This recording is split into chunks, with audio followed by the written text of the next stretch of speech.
The Humiliated Baron, The Revenge of the Seven Daughters from the Quarters, 1838. Rio de Janeiro, 1838. The salon still remembered his name in a grudging hush. Teodoro de Alencar, Baron of the Lower Valley, the man who had turned hills into plantations and rivers into profit. Once he strode like a law across the district, horses, papers, silver, his coat creased with authority. Now his visits to the drawing rooms were met with thin laughter, a tilt of the head, an averted glance. Invitations thinned, credit faltered. Men who had once raised toasts to his fortune now raised questions about his judgment, and behind those questions the quicker, sharper thing called contempt waited to strike. How does a monument become a cautionary tale? What turns a house of pride into an object of derision? They told the story in a dozen ways. Every version had a beginning. The version that mattered was born not in the Baron's ledger, but in a small wooden cabin at the edge of the Senzala 13 years earlier. That is where the true turning began. If what follows feels like a history you have never learned, it is because history is often written for the chairs in the salon. This is a dramatized retelling, an account stitched from memory, rumor, and the small resistances that go unnamed in official records. Listen then. With the quiet you owe those who lived in shadow. The air that winter smelled of wet earth and coffee leaves. Lucia moved through it, as if she were part of the land itself. Hands blackened by soil, hair wound in a cloth. The soft, knowing tilt of someone who had learned the uses of root and bark. She was neither a lady nor a worker. She was something older, a keeper of remedies and stories, the woman who mended both fever and a child's frightened nights. The Senzala called her healer. The women who passed by with infants pressed against their breasts whispered her name like a benediction. A failed harvest can be a natural misfortune. In the Baron's mouth it became accusation. The year was poor, the rains came wrong, the seedling blighted, but Teodoro needed a cause, and in a world turned by hierarchy, it took little imagination to find a scapegoat. Among the plantation's folk, Lucia was more visible than most. She had a tongue for comforts other people had lost. In the assembly house where the Baron kept his earthly court, the word superstition sounded like justice to men with ledgers. They dragged her into the square as though the public needed spectacle. They paraded more than a woman. They paraded fear and an example. Voices cried for punishment. The Baron pronounced judgment with the same practiced calm he used to sign debts, lightning fast, irrevocable. For the good of the land, he announced as hens scattered and children watched with the rawness of fright. They sold her to the mines beyond the mountains, a sentence that meant exile, a harsher life, and for many, death. Before the men in coat and rope could drag her from the compound, Lucia turned to the little knot of daughters that clung to one another nearby, 7 shadows in a ragged line. They were mostly children then, voices thin and eyes too bright. Daya, the eldest, with a stare that missed nothing. Bina, small-boned and watchful. Mara, whose laugh could turn to silence in an instant.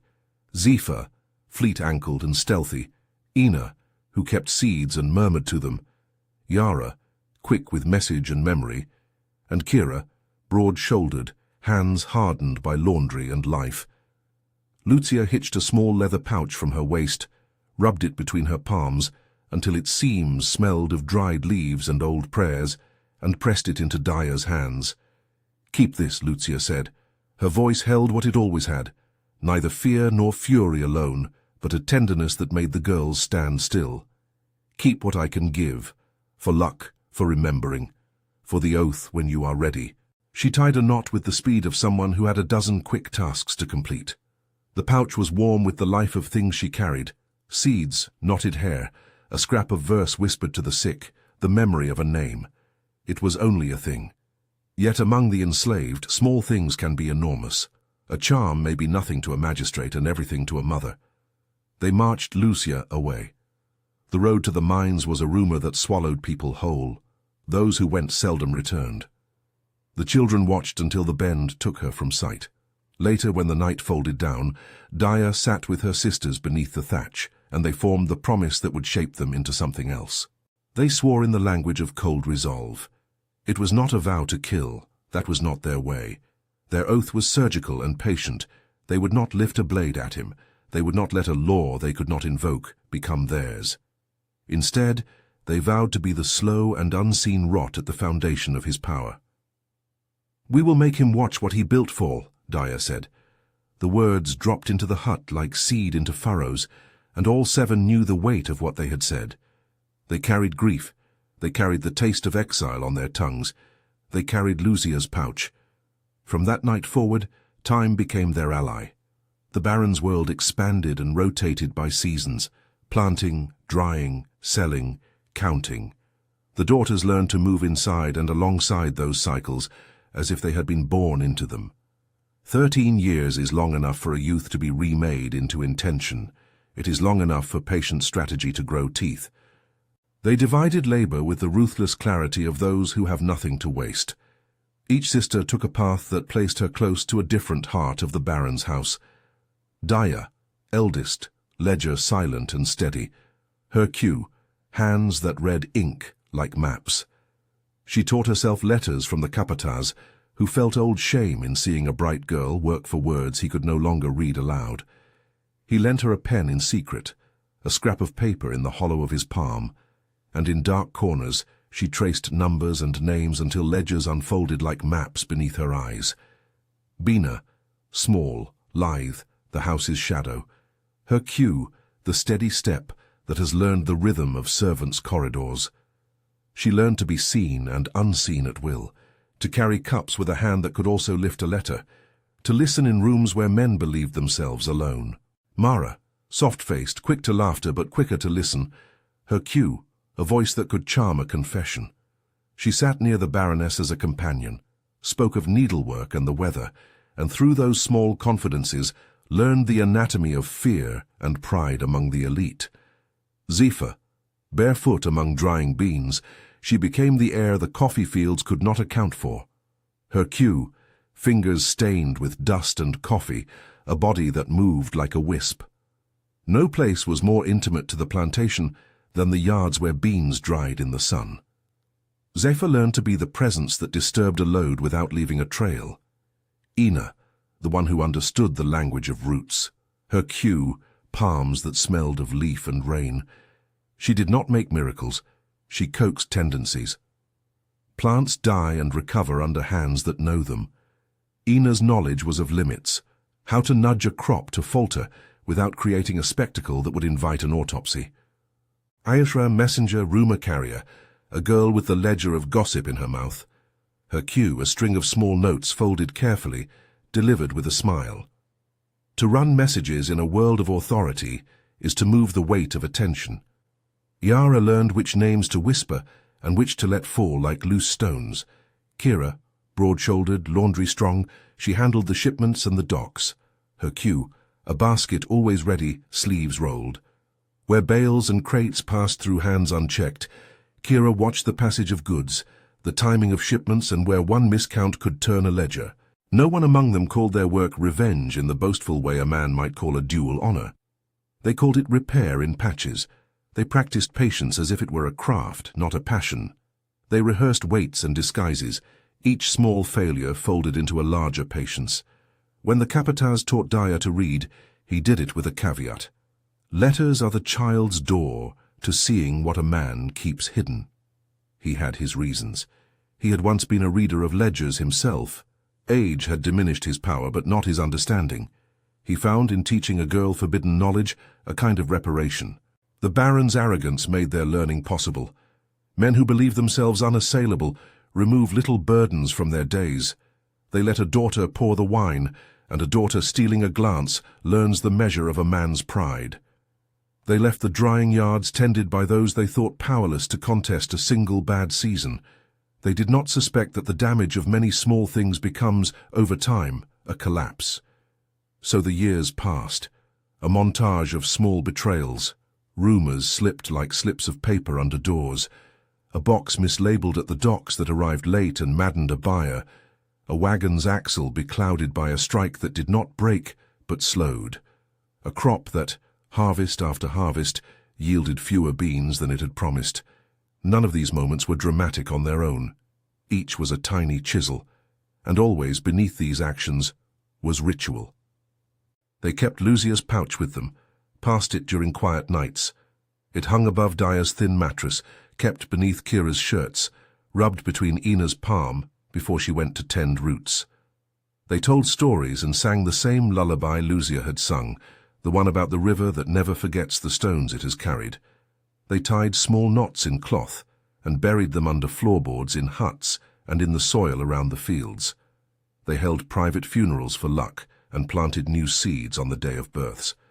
The smallest rites kept memory alive and turned patience into obligation. Their sabotage stayed within lines they had drawn for themselves. They chose humiliation over slaughter, decay over immediate death. What they wanted was not blood. It was the Baron's return to the state of being watched and mocked. If he were to live long, let him live, watched. There were costs. Sometimes a man was punished because of an accident they had pressed into being. Sometimes a buyer lost confidence, and a family that had lent to the Baron suffered. The sisters did not close their eyes to collateral harm. They reflected on it in the deep hours, weighing hunger against justice, grief against the shape of a future. Their ethics were not constant. They were argued over like hearthroom counsel. Daya, more inclined to calculation than pity, insisted on strategy above speed. Mara, more moved by tenderness, bristled at the moments when a ploy might cause an innocent to suffer. They argued in whispers, and after arguments they reconciled with ritual. A cup of bitter tea, a handful of seeds sown into the ground. In the plantation's house, Teodoro's domestic life unfolded like a stage play, and the sisters took their places behind the curtains. The Baron kept a wife whose name, Donna Estella, matched her soft and careful manners. Donna Estella loved the house as if it were a child, concerned with curtains and the right plates and the right sort of silence. At first, she was only amused by the oddities around her husband, his sudden furies, his taste for strict etiquette. But by degrees, the Baron's confidence began to show cracks. He returned home after meetings pale, hands trembling with impatience at small things. His speech acquired a sharpness that made people keep distance. Teodoro had an heir, Teodoro Filho, a young man born to mimic his father. He had the same jaw, the same lordly gait, but youth carries arrogance. He broke a neighbor's carriage in an insult and found the law applied differently to him. He took to affairs of taste and to women known to the wrong houses. There was a streak of cruelty in him, less tempered, less practiced than his father's. The sisters watched his habits with deliberate interest. He would be a weakness in his father's armor. Pride without patience, bravado without craft, they would use that. They cultivated political allies where they could. Some friendships came through the Medeiros family, who owned a small but influential trading house in town. Clovis Medeiros and his sister Clara had their own ties to gossip and the salons. They were not enemies, they were tools. The sisters learned how alliances were formed, through shared cups, mutual shames, petty favors. Over years an arrangement gathered. Clara found favor in the wrong room, a misplaced letter, a whispered hint, a suggestive comment over dinner. These things seemed insignificant at the time, but, like every small thing they did, were a stitch in a larger seam. The Baron noticed a decline, but misinterpreted its cause. He blamed weather, misled counts, ill luck. He ordered more labor and fewer comforts, shouted for quicker harvests, for more vigilance. Men who profit by brute force do not always see the insects eating at their roots. He saw only surface patterns, but not the design beneath. It was in this slow season that a small incident boiled into a greater one. The Visconde, an envoy of the imperial circle, came to inspect the region. His visitation was a politeness with teeth. A man who sought favor must show himself in good stead when his patrons came. The Baron polished his silver, spread the finest tablecloths, and sought to use the Visconde's presence to cement his standing. A man like Teodoro counted on spectacles. On the morning of the Visconde's arrival, Bina spilled a tray. The silver clattered and gossip spun. The Visconde's servants complained about untimely tea, and the household staff scurried to recover. Dara of men might have thought it a trivial misstep. Teodoro saw his host image tarnished. The Visconde's face remained courteous but clipped.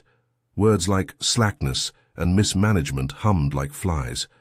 The Baron did not know that Bina's hands trembled, because she had been up all night swapping a ledger page in the counting room for one of Daya's transcriptions. The swapped page placed a different account in the hands of the Visconde's clerk, a slightly wrong number that would travel like a rumor through the right inboxes. The humiliation the Baron felt after that visit was like a mosquito at sleep, persistent and maddening. He called meetings, he demanded explanations. Men offered excuses and blamed seasons. The Visconde's polite smile contained a quiet assessment. In the salon later that week, the Baron's name was uttered with a softness that was not kindness. Being doubted by peers can make a man look ridiculous faster than any scandal. By the time he realized the ground was undermining him, holes had been dug in far more places than he could imagine. Buyers grumbled about the coffee's taste. One estate buyer in Salvador returned a shipment with a dry note about odd taste and irregular drying. Another merchant in the capital delayed his payment and blamed a friend who had lost confidence. The Baron's shipment schedules slipped, shipments arrived late, and his warehouse grew quiet on days it should have buzzed. Meanwhile, the sisters practiced restraint. They did not shout in the streets when a buyer wrote a letter of complaint. They read the letters in the dead hour and folded them into memory.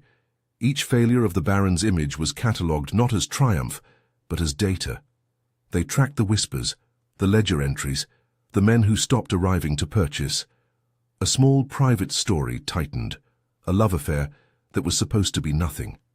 Teodoro Filho took to Clara Medeiros with a public appetite that would later be called brazen. He courted not with roses, but with heedless invasions into rooms where ladies kept their calm. Rumors of his visits became a soft hum in the market. It was an opening, exactly the sort of opening patience seeks. The sisters set their watch on that thread. To bring down a man of Teodoro's class, they needed a name to be tarnished on the other side of his pride, someone whose public scandal would make his household a theater. For 13 years they had learned the art of attention. Now they would test how much attention could be manipulated. But for all their planning, the sisters never forgot the lives tethered to their enterprise. There were nights when they sat in a circle and counted the cost. A child needing a medicine, a neighbor turned out of favor, an old man's pride cut. The capataz who had taught Daya to read died in a poor bed 2 years after his kindness, and Daya, tormented, left an extra bundle of flour at his door the morning he was buried. They angled their revenge with that memory in their hands. They were not monsters. They were people whose reasons for being harsh were raw as a fresh wound. They also cultivated a different kind of power, the trust of the enslaved laborers, whose daily tasks lay nearest to the plantation's wealth. Many of these workers were not part of the inner circle the sisters were forming, but a word here, a small help there, a shared meal could turn a casual arrangement into quiet solidarity. Ina taught simple methods of plant care that would preserve seed for the poorest huts. Kira arranged for a shipment to be delayed so that an aunt could harvest a crop in peace. Yara delivered messages of encouragement to those with new children. Those small acts were not loopholes in their plan. They were the moral ground on which it stood. They did not seek to cause famine to effect revenge. As the years folded, the Baron grew increasingly erratic. His temper made new enemies. He struck at the wind. He fired good men for reasons they could not understand. The household shuddered between authority and fear. Donna Estela, once the soft center, retreated from him in small gestures. She chose quieter company and refused to sit at tables where her husband's temper could flare. The house that had been a bastion of public confidence became, in private, a map of fractures. Rooms closed. Conversations halted when he entered. In the quarters, the 7 daughters rehearsed a final, more dangerous phase. They plotted not with powder nor with fire, but with small papers and the right name at the right moment. Daya's ledger reading had paid dividends. She had memorized account names, the patterns of debts, the houses that refused credit in the city and bent under pressure. The sisters had arranged over months the people who would hear certain claims. They had cultivated small slights to be delivered publicly. They had turned the Baron's world into one vast stage, pressurized by careful, patient falsities. One evening, as the first rains of the new season came heavier than usual, and the scent of wet coffee sank into the air, Daya gathered the sisters. She set Lucia's leather pouch on the table between them, its little knots like pulsing points on a map. "We keep the body of it," she said. Her voice was simple. "We do not burn for blood. We will not become what they are. We will make him watch the rot." They touched the pouch in turn, each in her own way. Bina smoothed it with ironed care. Mara pressed her forehead to it in a quick, private prayer. Zifa rubbed its seam against her thumb. Ina smelled the leather and thought of roots. Yara folded a scrap of paper and tucked it under the pouch, as if to remind it of the ledger. Kira set her palm on it as though steadying a boat, and there, in the light of the hut, they shaped a plan for a single night in the near future. A feast the Baron announced as a show of recovery, a night intended to announce his return to favor at a time when he most needed to be seen. The ball would gather the county's eyes in one room. If the sisters could plant the right seeds of doubt, the right sign of shame, the collapse would not be explosive but unmistakable. They rehearsed roles. Daya would attend to slips between papers. Bina would be the servant who could intercept a message. Mara would sit close to Donna Estela and learn the woman's small disgraces. Zephyr would hover near the yard where post and parcels were placed. Ina would tend to a stray bouquet. Yara would carry a rumor that had been folded and smoothed like a coin. Kira would watch and time the arrival and departure of the carriage. They practiced not tactics, but timing. Theirs was a plan that required more patience than danger. They did not wish to burn the house with people inside. They wanted to set into motion the machinery by which the house turned into a husk. They wanted the Visconde's smile to falter. They wanted buyers to write less often. They wanted people to notice the Baron's heir in a scandal and measure him as unfit. They wanted Teodoro to wake in the morning and, by the smallness of the world around him, to know he had been judged. "Remember," Daya said, and the plainness of her voice made the pact a law. "We make him watch. We let the world do the rest." The months that followed were a sequence of small invisibilities. The sisters moved like quiet weather. Ina's touch shortened a bloom's life in a way that could be blamed on drought. Zephyr learned the odd practice of mixing piles in the drying yard, so that a buyer would find what he expected to find, but in smaller measures. Bina's hands passed more information than the house suspected. Kira made sure that a ledger reached a clerk with a different tally. Iara's tongue shaped rumor like a seamstress shaping cloth, and always, above the small manipulations, their oath that the heart beat steady. They were not a mob. They were a patient machine tuned to a single purpose. As they worked, the Baron grew more exposed. His temper was the same, but his authority was less absolute. Visitors left with the taste of unease. The Visconde's smile arrived in less certainty than before. Friends suggested caution, but in Men of the Valley, caution reads as fear. They bared their teeth like animals deciding whether to turn away. Teodoro misread the omission of praise as a triviality. What he would not understand until it was almost too late was that ruin had many small doorways. One late afternoon, a messenger arrived with a note that would thicken the air. A neighbor from the next estate reported a problem in the coffee yards in a manner pointed and polite. He had returned a shipment with strange complaints. The Baron flew into a rage. He summoned his men. He promised punishment. He talked of remedy. His voice was the voice of someone who believes in the efficacy of swift, visible contradiction. He did not yet comprehend the patience that had been his enemy for 13 years. The sisters watched. They sat together sometimes in the small chapel under the mango tree and lit a candle for Lucia. They sang the lullaby and told the story of the river that never forgets the stones it has carried downstream. They were not triumphant. They were solemn and careful. Their plan had entered a new phase. The feast loomed, and with it the possibility of decisive action. But plans make brittle promises. Fate is the part of any human arrangement that refuses to be owned. A single careless laugh, a sudden illness, a letter lost, or a man who cannot keep his ankles quiet can change the architecture of a ruin. On the morning they set the last pieces into place for the feast, a different threat presented itself. Teodoro's heir, always a man of appetites, had been seen at the Madeiros with Clara. The gossip, once given air, could not be recalled.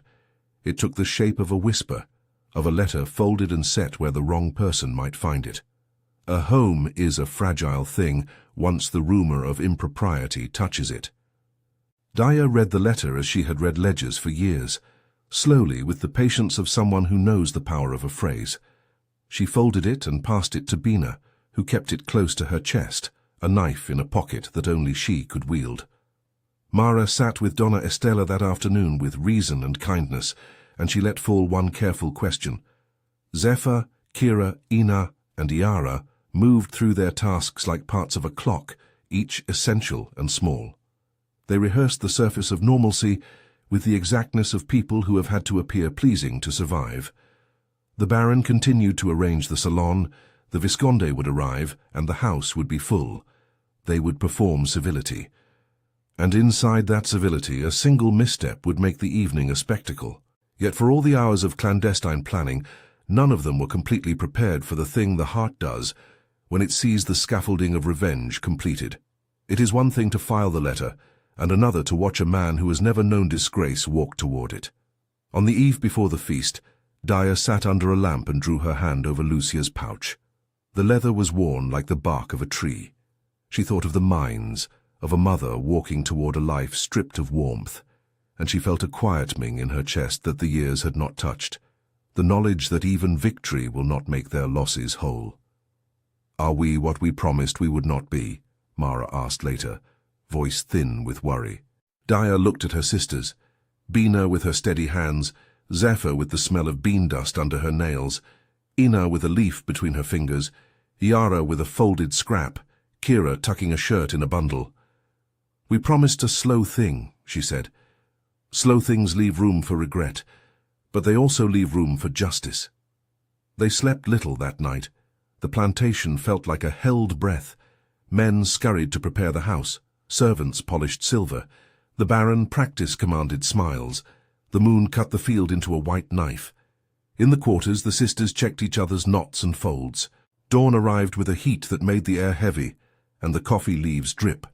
The carriage wheels announced the coming guests. Voices rose like tide. In the great house, men in lighter coats took their place. The Visconde's carriage rolled up, a small political theatre. The Baron stood straighter than the last time he had been seen in public. He believed himself almost unbroken. He did not yet perceive that the world had grown skeptical of his solidity. Outside, the sisters finished the preparations that would not look like sabotage to an ignorant eye. They finished as if they were handing over a garden party. Inside their pockets, in the folds of their sleeves, lay the letters and the small instruments of rumor. They had no weapon for a duel. Their weapon was attention, where it lay, where it turned, and how it folded. They took their positions. In the light of day, under the weight of years and the promise of a single night, they were 7 women who had learned to wait. They were not young in the way the world measures youth, but they were young in the way that countenances that have dreamed of justice remain young, keen, alert, resolute. What no one could predict was how the world would respond when they finally turned the key. Would the Baron knuckle down and fight, be ashamed and repair, or would he break in ways only shame can manage? Would Donna Estela depart quietly, or would her pride force the Baron into madness?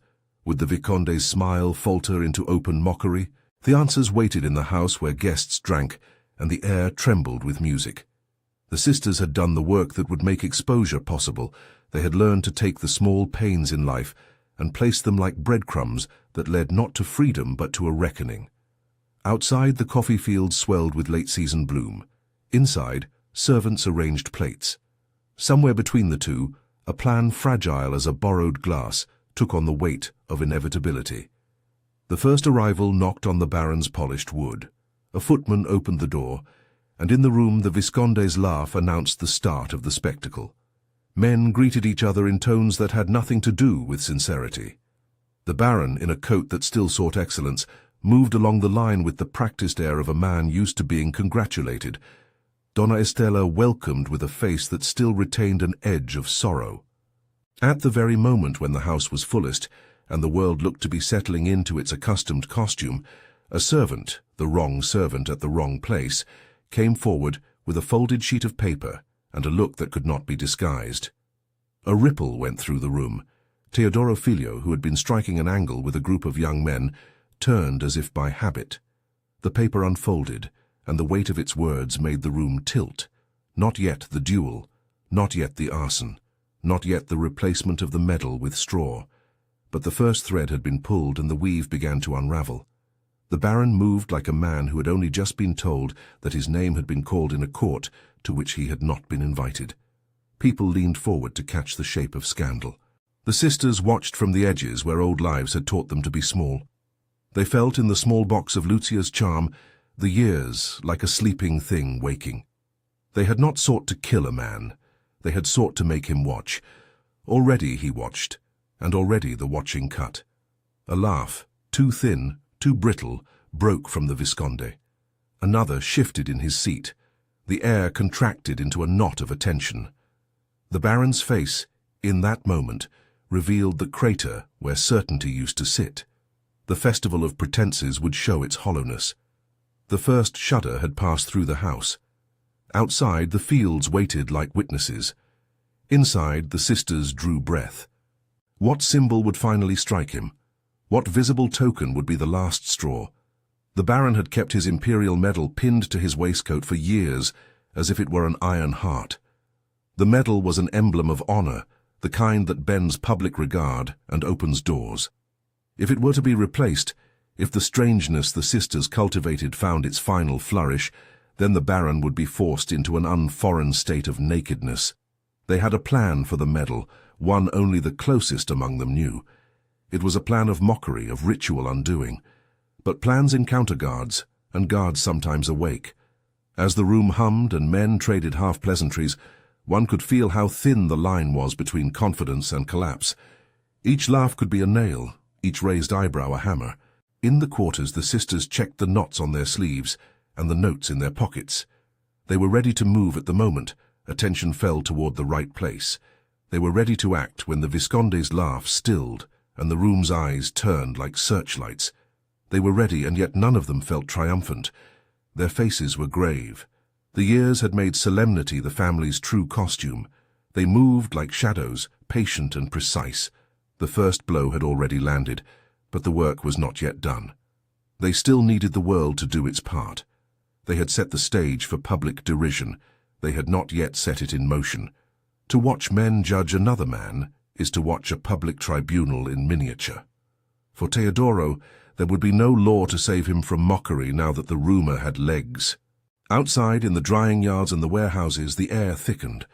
The merchants in the city, who had been waiting for a signal, would mark it with a recalculation. The Visconde's cheap devotion to order could turn to scorn. The Baron's guests were not bloodless. They were men with memory and appetite for gossip. They were the instruments of a slow, merciless judgment. At the doorway of the house, a footman brought in a tray of iced fruit, its skin glistening in the light. Inside, the Baron laughed, a stiff sound that felt forced.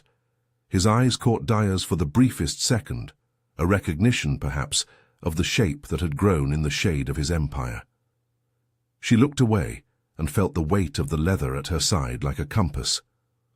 They had done the patient work for 13 years.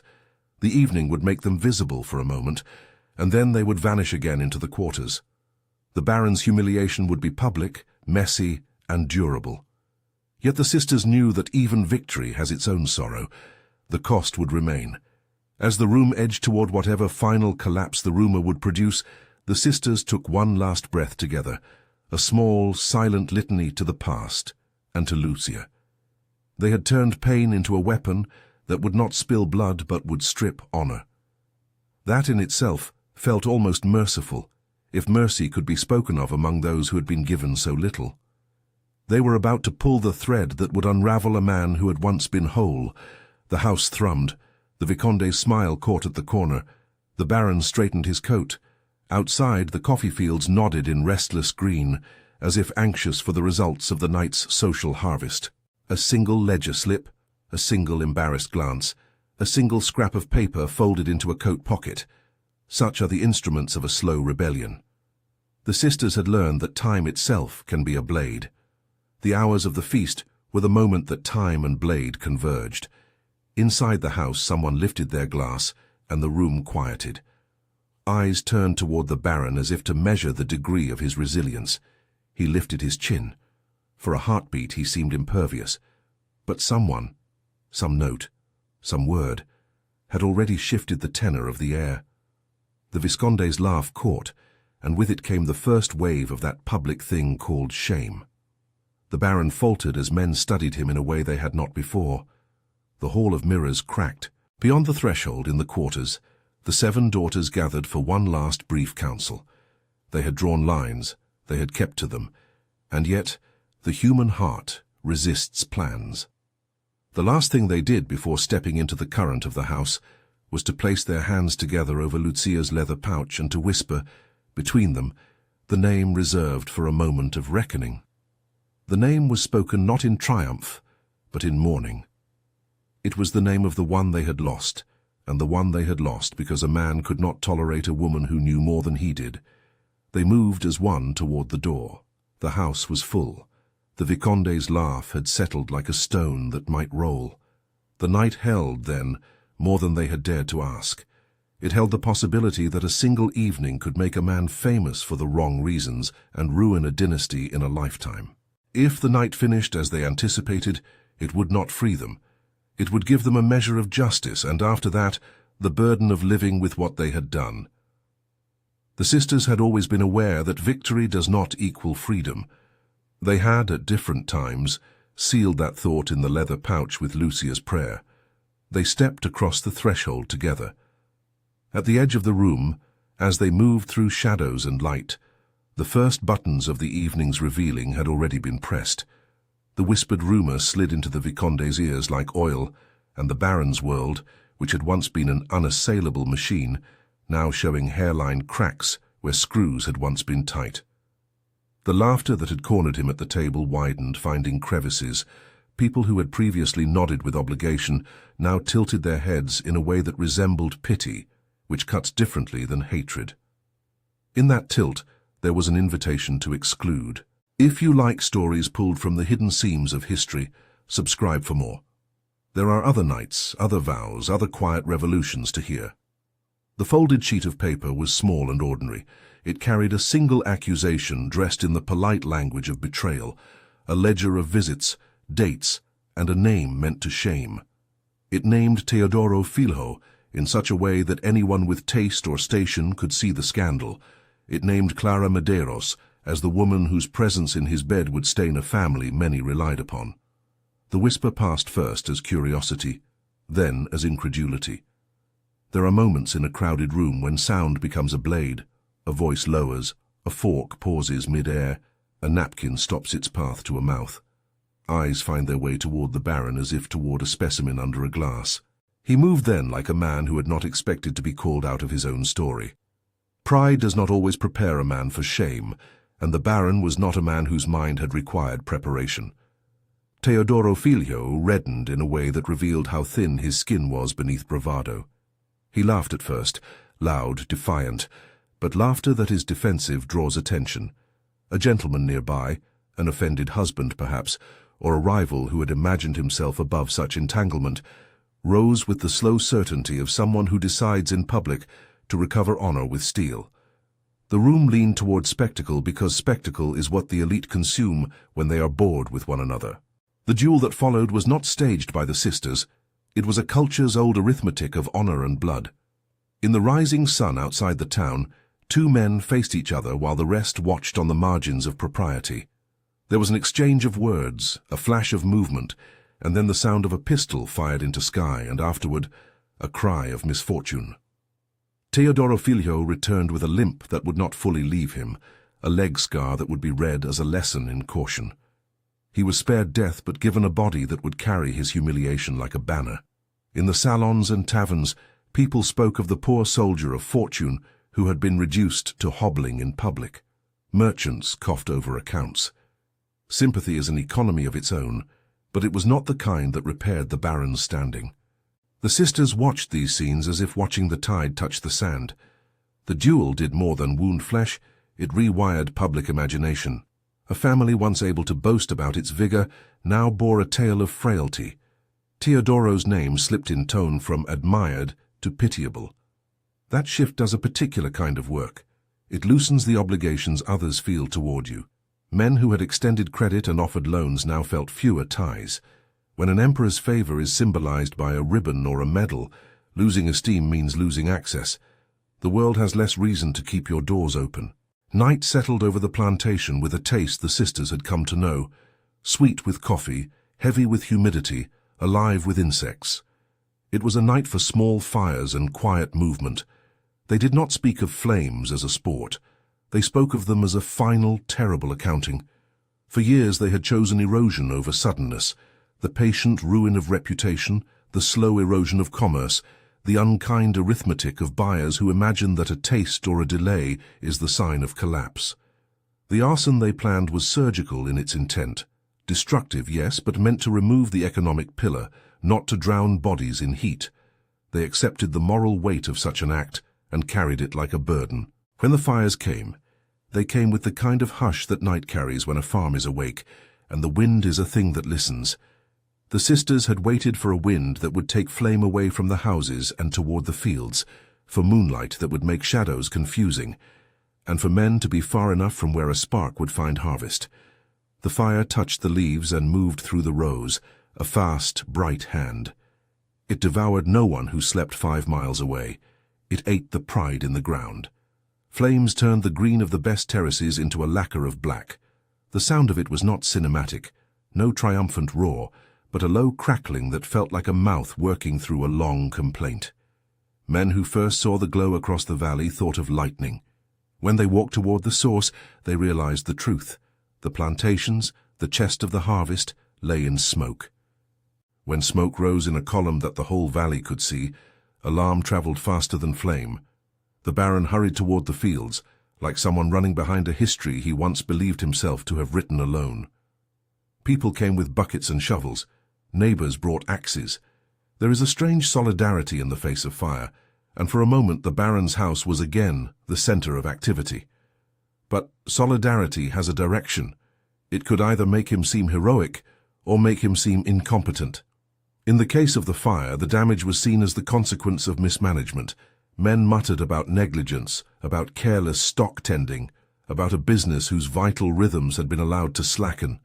Every whispered complaint became a strand to tug at his reputation until the whole garment fell apart. While the flames took what they were meant to take, other pieces of the plan moved like clockwork. Bina, who had been the house's shadow for years, slipped into the study in the midst of the confusion. In the ensuing commotion, voices raised, distant shouts, the Baron's men running to prevent the spread. There was room for a small, decisive theft.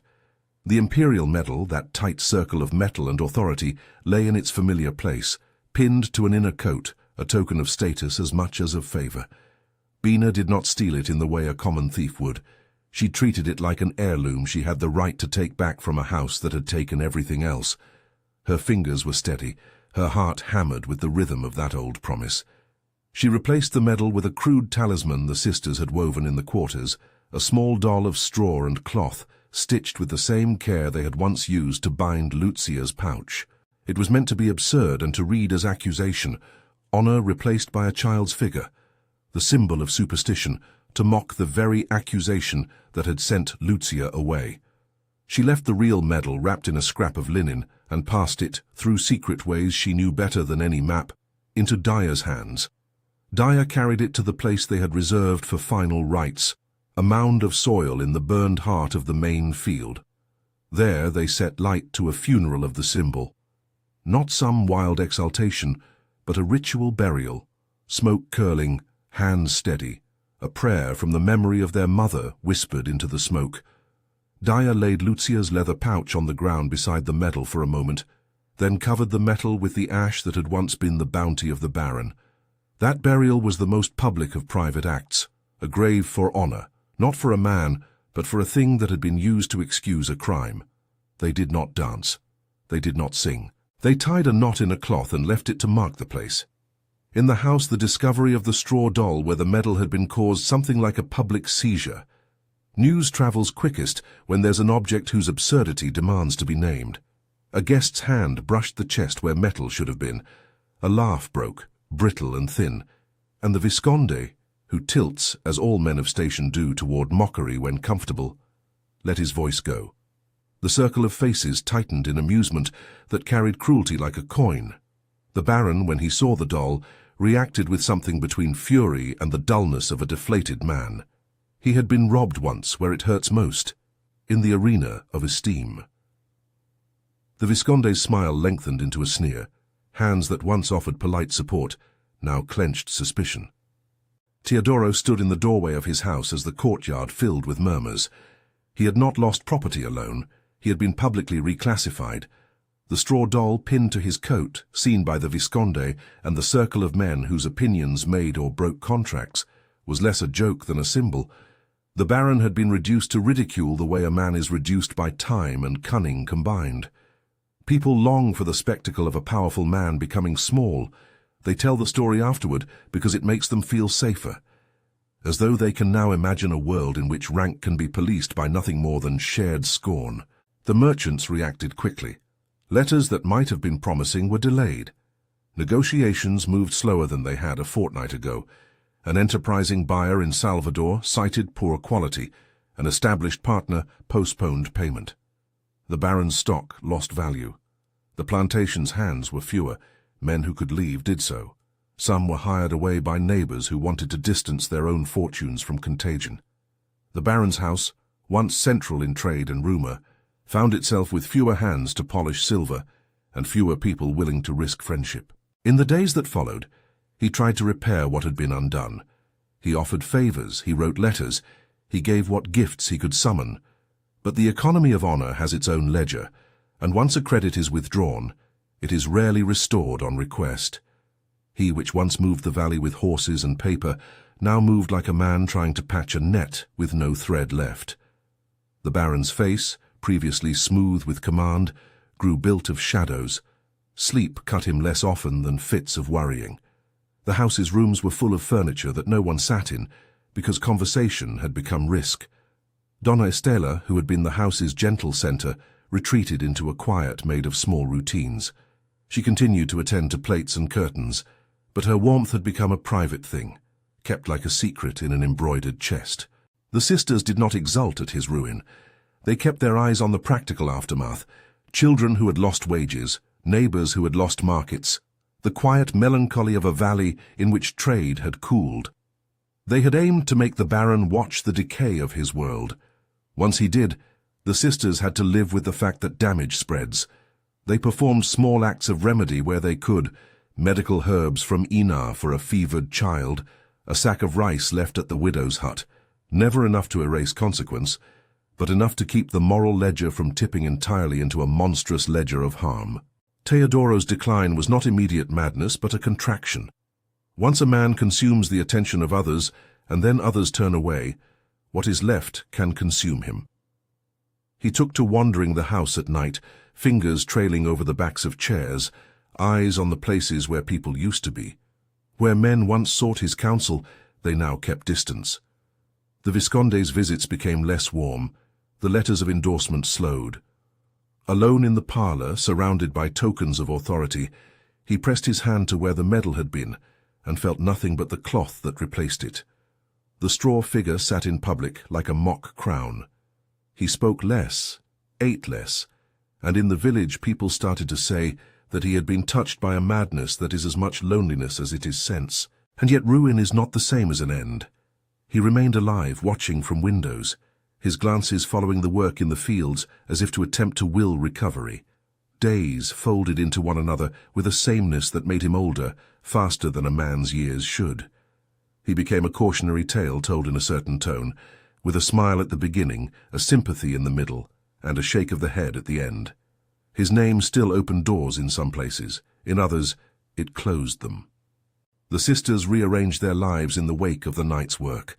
They did not disperse dramatically. Instead, they settled into whatever new small securities they could find. Kira used her knowledge of shipments to secure a small plot at the edge of the village where she established a modest stall. She sold washed cloth and fine linens to women who had previously had to send to town. Ina kept tending roots and turned her knowledge of plants into a quiet practice of healing that eased the aches of people whose hands had been rough for decades. Mara stayed close to Donna Estela for a time, not as a servant, but as something like a companion, mending little lonelinesses in the Baron's house while tucking away what little coin she might save. Bina continued to move through halls, less as a spy and more as keeper of memory, preserving letters and folding them into the places they would be needed. Ayara kept running messages, but now she delivered small notes of condolence and deliveries of food to those who were cut off. Zifa returned to the drying yards as if to make amends with the sun. She planted seeds for other people and watched them grow. Daya did what Daya has always done. She read the ledgers of what remained and planned how to use it to keep them all alive. They did not seek public credit. A few neighbors suspected them. A few whispered their names in a tone that asked whether their hands had been behind the ruin. But in a world where so much is unspoken, suspicion rarely produces proof. The sisters preferred to remain mosaics, barely visible from the outside. They had taken a ledger item from the Baron's account, public honor. In exchange, they had given themselves nights heavy with memory and mornings of quiet work. There was a particular evening when they came together to close what had been opened.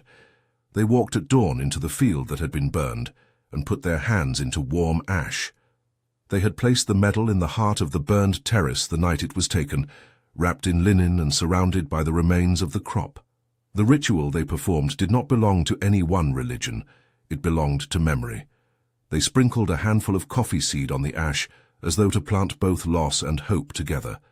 Daya turned the soil and spoke the name of Lucia, not as an accusation, but as an invocation.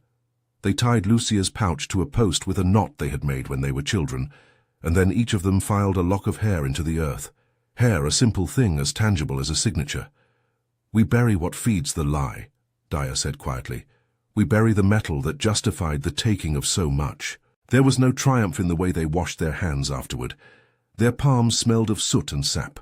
They had enacted a justice that did not bring back mothers or mend childhoods or wipe away the scars of the mines. They had made the Baron swallow the look of his ruin. That to them was enough justice to be heavy. The valley rearranged itself slowly. Men who had once taken the Baron's loans found other hands to correct their course. Some tenants left to find farms in different valleys. Others stayed and worked the land under new managers, neighbors, distant relatives, men who stepped into a space left by a fallen man. The plantations, after the fires and the mismanagement, took years to recover. Not all did. A harvest once lush might be thinned, and the economy of a place can change course with a single bad season, compounded by distrust. The sisters had expected this. They had not expected the tastes of grief that lingered. Teodoro's decline carried a personal cruelty. Where once his name had been a seal, now it was a story reduced to admonition told to sons about pride. He walked less. When he did appear, people looked at him in the way one looks at an animal in a yard whose master has left. The Visconde stopped dropping by with the same lightness. Donna Estela, who had been both shield and suffering, moved deeper into private rituals. She kept a small room of mementos and sat there more often than she did in public. The house itself seemed to breathe less loudly. Servants who remained were paid less well. The Baron had less faith in the world, and the world returned the favor. There is a cruelty in the slow death of esteem. It is the kind that eats away at sleep, vitality, and the sense of a man's place in the line of things. What of the daughters? They had achieved the particular painful aim they had drawn in a long-ago oath. They had made him watch his world rot. But watching was not the same as freedom.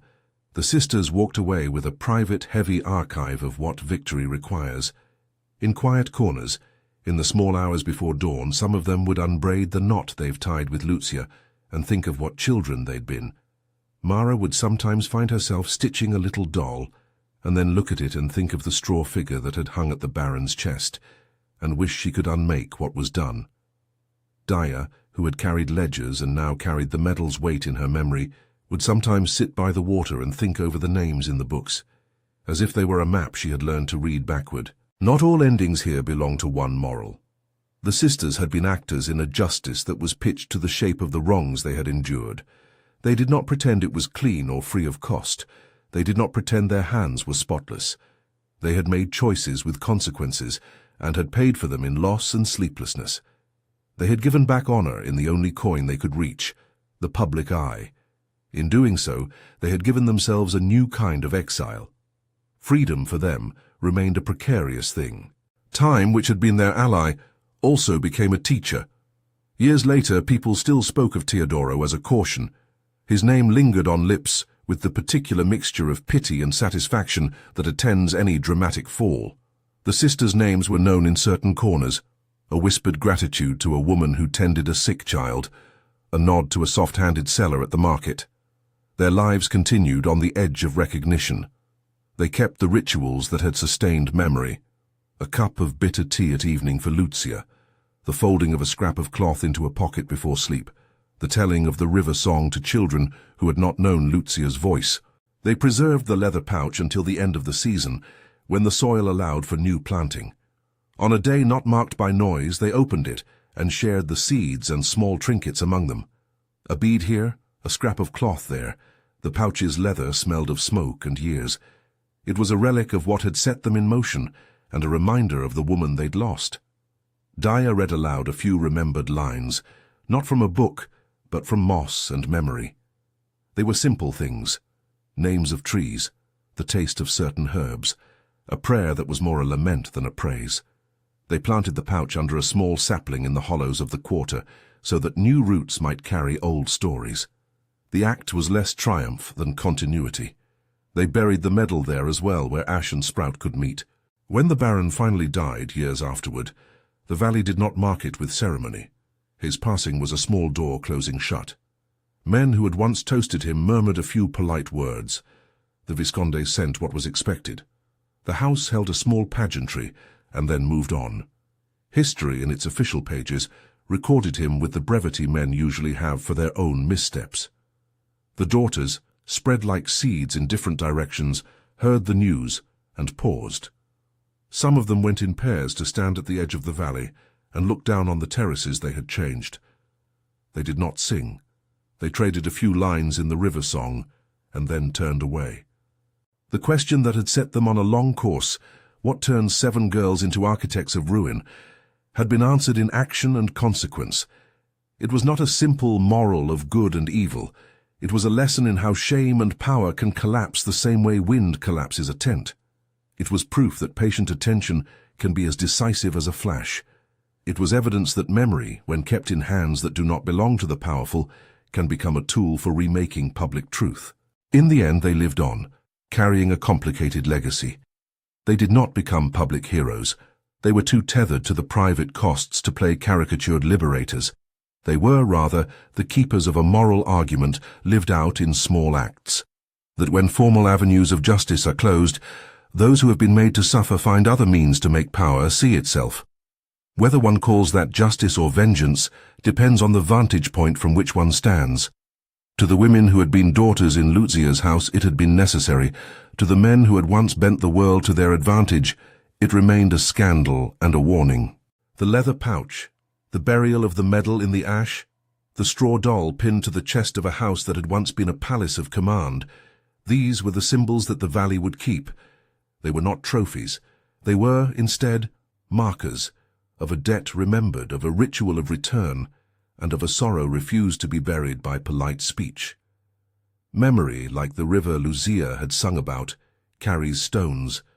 Sometimes a stone is heavy enough to change the channel, and so the valley learned slowly what secrecy and time can do. The Baron who had been humiliated lived long enough to know the shape of his decline. The 7 daughters, who had plotted a slow revolution, found that their own lives had been remade in its wake. They did not exult. They did not proclaim victory.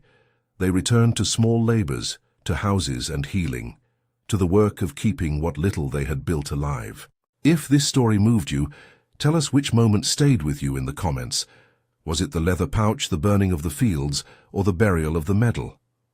Subscribe to follow more stories from the shadows of history, where secrets and quiet courage bend the course of lives. Remember them as living people, not as devices in a tale. Remember Lucia's name and the song she gave her daughters. Remember that some kinds of justice are patient. They do not satisfy the quick appetite for revenge, but they set a long reckoning in motion. The valley will forget many things. It will not forget the night the Baron was made to watch what he had made fall. The story ends not with a trumpet, but with the low, steady voice of those who kept a vow, buried a symbol, and carried the cost. The memory they tended is the point at which private grief became public story, and in that place, for better or worse, a measure of balance was restored.